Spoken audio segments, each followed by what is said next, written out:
Hello, everyone. Today I am joined by Christopher Damn Daniel, a newly signed Octagon competitor. Chris, how we doing? Pretty good. How about yourself? Doing pretty good today. Doing pretty good. Just got out of the shower. Just had to, get ready for this interview. I was very excited to talk to you, man. You have a great opportunity here in front of you, coming up, just in a couple weeks, actually, against Aaron Aby. You're taking on the number one contender in Octagon in your first fight in the promotion. Tell me, what are some of the nerves that go into a situation like that?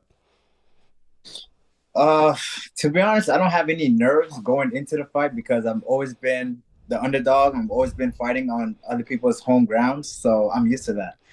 The only nerves I have is what every fighter gets. It's walking to that cage, and then closing that door and knowing that you're gonna get in a brawl with someone. That's the only nerves that I have at this moment, and only time when I fight. Besides that, I don't have any nerves because I'm used to it. Thank God I fought the toughest guys in the beginning of my pro career, also my amateur debuts. I had a tough fight, so and I never had easy fights. So the person that I'm fighting, I'm not scared of them at all. Only nerves I have is just closing that door, getting punched once, and then after that, the switch turns on. I love to hear that, man. I know that you've had, a lot of high level work with a lot of high level fighters before, so you're Yeah. used to training with some like very, very good guys. I wanted to ask, who are some of your favorite guys to train with? Uh, when I used to train at Killclef, Hmm. I used to train top of the guys at the UFC. Right now he fights tonight actually. What's his name? Garrett Arnfield. Oh, yeah? So Okay. yeah, him, Dustin Lampros. Yes. Right now Christian Wynasilla, he's not in the big promotion yet, but soon you guys will hear about him. He's in MMA Science down in Sunrise. Okay. He's a pretty good guy. Yeah. How long have you been training with some of those guys? For those guys. So Christian Wynasilla, even though he's not even a big promotion, I fought him amateur and pro. I lost him amateur by decision. I lost pro, which was my debut, which was Bellator. There we go. Yes, the I forgot. Bellator MMA series. Yeah, so he's always been my enemy, my arch nemesis. But to get better, I gotta see how come I keep losing to this guy. So I ended up training with him, and he's been pushing me ever since. That's really Uh, awesome. yeah, the other guys at Kill Clef for about 3 years Okay. until everyone like split up. Okay, nice. So, how did you get hooked up with Octagon in the first place? I know, you fought in Bellator before and some other decent promotions, but I feel like you've never fought in the UK. You've never fought anywhere over there. How'd you get hooked up with them? I got hooked up by my manager, Steve Swedish. Yeah, he hooked me up over there. He knew the guy to speak to, and he told him about me, showed him some highlights, and they liked what they saw and gave me the opportunity. Hey, I mean, obviously Steve hooked you up because, I mean, like I said, number one contender in the weight class in your first fight is no joke. That's a serious fight, Yes, and it obviously shows that the promotion is taking you very seriously as well because they wouldn't correct. they wouldn't just throw you out there with the wolves if they didn't think you were ready. No, So, not at all. both of you guys are ground specialists. Do you see this fight containing a lot of different like exchanges on the ground and a lot of good just like grappling transitions? On his part, yes, he's gonna try to box me to the cage. He's gonna try to take me down with his double legs, the same double legs he always does since his first fight to his most recent fight. And I have something for everything he shows. So if it goes to the ground, I'm content in being on the ground. But if I don't see anything, I can come right back up. A lot of guys that he fought weren't jiu-jitsu guys, weren't wrestlers. So once they got to the ground, they got stuck. But I'm not that guy. I'm well rounded. Yeah, you're a combat jujitsu champion, a former combat jujitsu champion, but Yes, I mean, that's something that is like starting to make its rise a little bit into martial arts and correct. just like make its rise a bit in media in general. Just tell me about how you became a combat jujitsu world champion and how that kind of translates over to MMA. It's how it's translated to MMA. It's the same thing as jiu-jitsu. Nothing changes. Like jiu-jitsu and MMA are both the same thing. The only difference with jiu-jitsu is there's no slaps, right? So I could be in the bad positions and I could be content in being in that bad position. But in combat jiu-jitsu, if I get hit, I'm not staying in that bad position no more. Now I'm gonna scramble. I'm gonna try to get out. I'm trying to reverse, and that's what MMA is. Once I get hit, I don't want to stay in a bad position the whole time. So I'm trying to get up. So MMA and combat jiu-jitsu are both the same thing to me. So it wasn't training and learning something completely different. It was all right. Now I get to do the same thing. Only difference, I don't get to use my knuckles. I have to use my palms, you know? Yeah, yeah, no, and I really like the idea of combat jujitsu. Like I said, it's really making its rise, and for good reason. Because, Yeah, like you said, you can't get comfortable in certain positions for too long. Like in jujitsu, you just can sometimes stay in one position for a while, and neither guy is really gonna move because they're scared of getting submitted. But in combat correct. jujitsu, you're not just gonna sit there and eat those No, slaps. Nope. not at And all. I'm pretty And, sure and who was people it? like to see knockouts, you know? Yeah, That's why people like combat jiu-jitsu. I'm pretty sure Brandon Moreno had a knockout in combat jujitsu or something like that recently, No right? way. Yeah, I'm pretty sure it was. That I have no idea, but I Yeah. know one guy, Vander Rocha, he Hmm. had a nice one in IBI or EBI, I'm sorry. So I wanted to ask you about him. I know he's been coaching you for a bit, him and Jim Ehlers. I wanted to ask Yeah. about your relationship with both of them and how they both helped to get you where you are today. Uh, with Jim Allers, man, Jim Allers has been there since day one, since I signed up to the gym. A lot of people say I was small, I'm not good enough, I'm not strong, I'm not fast, you know. But at the end of the day, he saw the thrive that I wanted to be something in this sport, and he backed me up 100% all the way, you know. And from day one, he's been there, and he's been pushing me, giving me PTs and all that. And he's been where I want to be, you know. He went to the UFC, he went to Cage Wars, and I remember when I first met him, I was like, hey, you know what? I want to be in Cage Wars too. I want to go to the UK and I want to go fight. And it's crazy how that was 8 years ago. And now it's coming right back to me now. Now he's coaching me. Now I'm taking him to UK to see me fight, you know? Yeah, look at Which me is now, just like Leon Edwards. Look at me now. correct, correct. And Vander Seriously. Rocha, man, he's the best of the best in jiu-jitsu, you know, especially down here in South Florida. Hmm. Everyone wants to go there and train with Vander Rocha because Yes. he's number one. So you train out of Ehlers Martial Arts. Is there anywhere else that you Yes. spend time training, or are you just solely with No. them? Right now, the majority of my training camp is Alice Martial Arts, but I also go to IQ Movement, which Mm. is Muay Thai and also strength and conditioning. Okay. And I do my recovery as well. Okay, nice. So you won your last fight with some wild submission. I mean, it was some kind of like modified heel hook or knee bar or something along those lines, and you did it from the K guard. I just want to ask, like, how did you pull that off? And are those unorthodox submissions something that you find yourself chasing in these fights commonly in training? No, it just I trained it at Alice Martial Arts for 2 months before that fight, and that's all I was working on. You know, I don't like doing jiu-jitsu because I don't want to get hit on the bottom. Mm. Because I like to be content, and I don't want to be content ever in a fight, you know. So I don't want to get hit. So I'm always trying to reverse, but I don't know why. His game plan was just to strike with me because he's a bare knuckle guy and Okay. he's a brawler, you know. Yeah. And I had slipped when I went to go do a takedown, and he stopped me almost like a sprawl position, and he ended up taking me down. I was like, oh, okay. So he ended up putting his leg up, and I just grabbed that K guard, and it was just instinct. I didn't have It to was think about it. beautiful. It was Yeah. beautiful, man. Seriously, it was very unorthodox, and like I haven't seen much like it because you've seen heel hooks, knee bars, all that. But that position from that K guard is just something different, and it's really cool to see that people are still pulling off some like random submissions that you really don't see a lot. It's really cool to see. Yeah.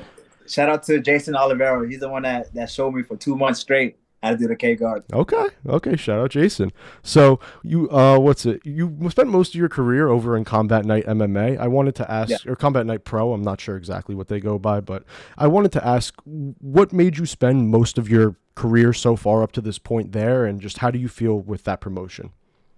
So the reason why I fought with Combat Night for so long is because I did all my amateur fights with them, and the promoter, he was a fighter. You know, he was at 125. He almost got to the UFC. He was in he tried to go to the contender. So, and him being a fighter and also a promoter, like he knows both sides. He knows what the fighter needs, and he also knows what and how to run a business. So when I met him, when I spoke to him, it was like I knew this is the guy like I want to fight for. You know, at the end of the day, yes, it's a business for him, but at the same time, he wants to take care of the fighters, and he showed me through I believe 9 fights in my amateur career that he's gonna take care of me. So going to Bellator was, it's a smart choice. At the Yeah, end of the big day, opportunity. if I would have won spectacular fashion, I probably would have got signed to them. Hmm. But the reason why I came back to Combat Nights because I know they were gonna take care of me no matter what, and they're gonna bring me up too. They're not gonna give me fights that I don't need. at the moment, you know? You're the second guy that I've talked to recently that's had amazing things to say about the promotion, and it really just seems like they're doing things right down there in that area. Yes. And I mean, it's very good to see because usually you hear a lot of these like regional promotions are pulling stuff behind the scenes and this and that, but I've only heard great things about Combat Night so far. Right. And they've been here for so long, man. Yeah. I don't know when they established. I think maybe 2012, but it's crazy because I've seen a lot of big promotions come and they go. Amateur promotions, Oh yeah. even pro promotions. Oh yeah. They spend so much money, and two fights later, they're gone. Yeah. Never hear about them again. Yeah, no, we've seen so many. I mean, like Strike Force, and I mean, there's just been so many examples of that, and the fact that they've been able to keep a little bit of longevity on the regional scene is very impressive. Correct. So you seem very interested in a lot of different, like, I don't know, just techniques and a lot of the intricacies of mixed martial arts in general. You're always posting like videos of techniques and stuff like that. I wanted to know like where that love of MMA comes from, because it seems like you're not just a fighter, you have a deep passion for martial arts. How I would say it's me watching it, like Cerrone's combination when he did against Rick Story. Yes. The jab to the head, cross to the body, lead uppercut, and then the head kick. It's people think they could do that in sparring or even in a fight scenario, and these people are doing it easily. Like, so for me to break down and understand how they make it work and understand the fundamentals about it, it just intrigues me and wants to continue learning. You know, like at the end of the day, no matter how many arts and crafts I learn, I'm never going to be a master. So I'm always learning from white belts. What color belts they are, I'm still learning no matter what. Yeah, you're always going to be a student of the game. Bringing me back. Correct. Always. Correct. Yeah, no, that's great though, because you need to be in this sport especially. Yeah. You can never be content with your skill set. There's always things you can learn, always things you can add to your game. So I love hearing that people like still absorb that information even, you know, I think you're 11 fights into your career now and you've had multiple amateur fights. So it's really nice I think I have a little bit more than 11. I think Do you? I'm about to be 14. Yeah. Oh, okay. 14. My fault then. My fault. No, you good. So you've trained with a lot of different guys throughout your career, and you said you've called out a couple of the ones that you were some of the best training partners that you've had. But who were some of the guys that early on in your career that kind of like shaped you into the person that you are today, but don't really have the name or like just aren't really as well known now? Are there kind of like people there that have kind of moved on from your life that you now want to just give a little bit of props to? Yeah, I'll definitely give it to K Lash. So when I joined Wagner Rocha's gym back in 2014-15, yo, this guy was a stud. Flyweight just like me, more stockier, faster than me. And he would just tag me up, beat me up every day. And I'm like, yo, I don't think this is for me. But me, I'm hard-headed, you know? I'm like, nah, I'm going to get this. One day I'm going to beat him up. I'm going to surpass this guy. And that guy pushed me to become who I am today. So I got to give love and a shout out to K Lash. Do you feel like with a win in this fight, do you think you'll possibly get a title shot because he is the #1 contender and he just fought for the title? Nah, for sure. It's not if. I know for sure I'm going to win because I don't see anything he's going to do to beat me.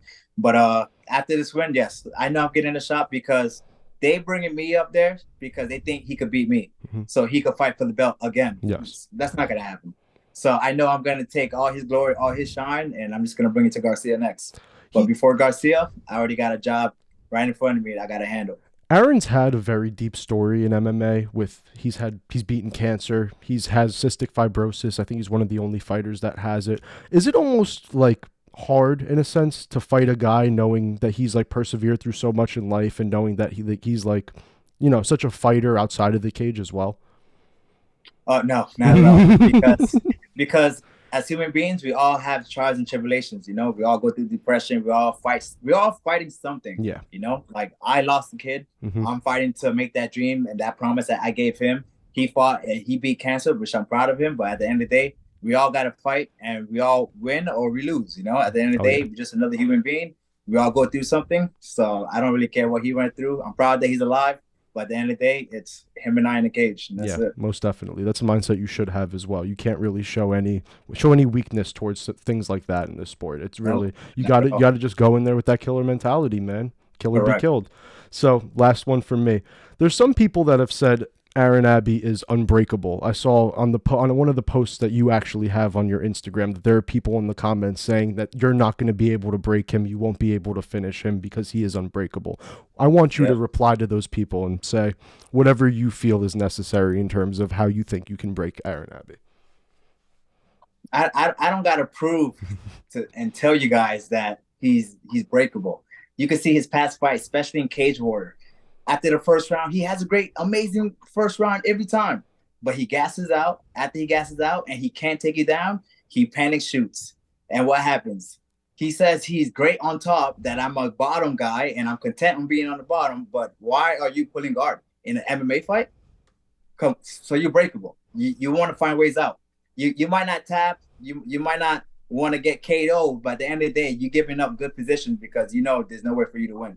Yeah, most definitely. So, Chris, that's it for me. I really appreciate talking to you, and I can't wait to watch you take on Aaron Aby in just a couple weeks. All right, thank you. Thank you for having me. And it's at Oktagon, what, 52? 52, yeah. Octagon 52. And it's 1 week away. Oh, it's 1 week away. So, it's 1 week. Oh, my Saturday God. Coming up. Oh, my God. Yeah. Time is flying so fast. I didn't even realize that it was already January 20th, huh? Wow. Yeah. Wow, man. All right. Well, I can't wait to watch you take on Aaron Aby next week, and I'm very much looking forward to your fight. All right. Thank you, man. Appreciate it again.